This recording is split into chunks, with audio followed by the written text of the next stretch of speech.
Roy was tying flies at the kitchen table. I was drinking a Pepsi and watching him.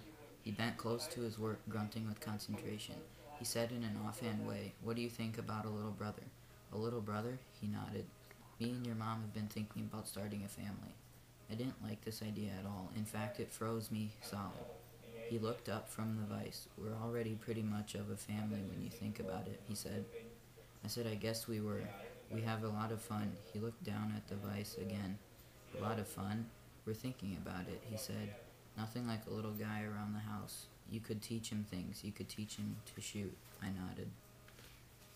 "That's what we were thinking too," he said. "I don't know about names though. What do you think of Bill as a name?"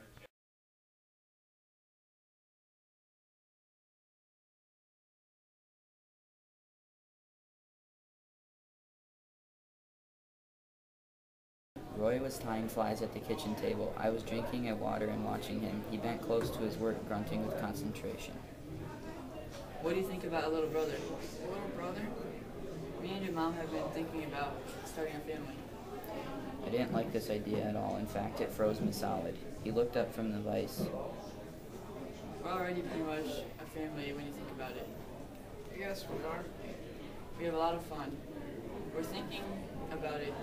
Nothing like a little guy running around the house. You could teach him things. You could teach him how to shoot."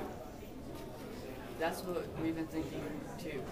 I don't know about names though. What do you think about the name Bill?" I like the name.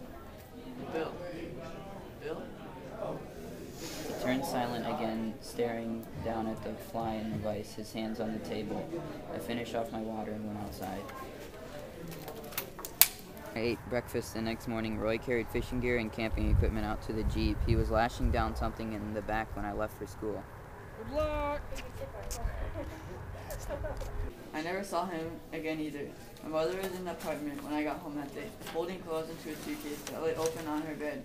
2 other suitcases were already packed full. She was singing to herself. Her color was high, her movements quick, and sure, everything about her flushed with jealousy. I knew we were on our way the moment I heard the voice, even before I saw the suitcases. Hey, aren't you an archer? I canceled it. Great, now I don't have to go looking for you. Why don't you go check your room and make sure you didn't forget anything? Why, are we going somewhere?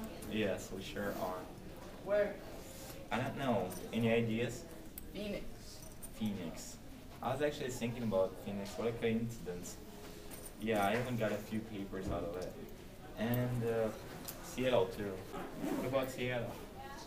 I sat down. It was starting to take a hold of me, too. The giddiness of flight. My knees shook and I felt myself grin. What about Roy? What about him? Is he, I don't know, is he coming? Not if I can help it, he isn't. I didn't answer. I was afraid of saying something she would remember if they got back together. But I was glad to be once more on the run and glad that I would have fished myself again. I know you're too close. Not that close. She said there wasn't time to explain everything now. But later on she would. She tried to sound serious, but she was close to laughing, and so was I. Better check your room. When are we leaving? Right away, as soon as we can. I ate a bowl of soup while my mother finished packing. She carried the suitcase into the front hall and then walked down to the corner to call her cab. That was when I remembered the rifle. I went to the closet and saw it.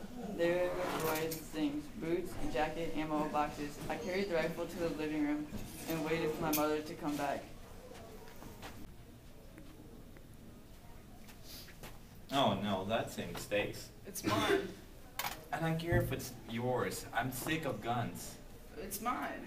So, we don't have a room for it. Mom, it's mine. No, we don't have a room for it.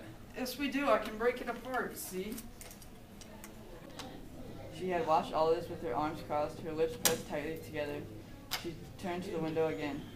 Keep it then, if it means so much to you.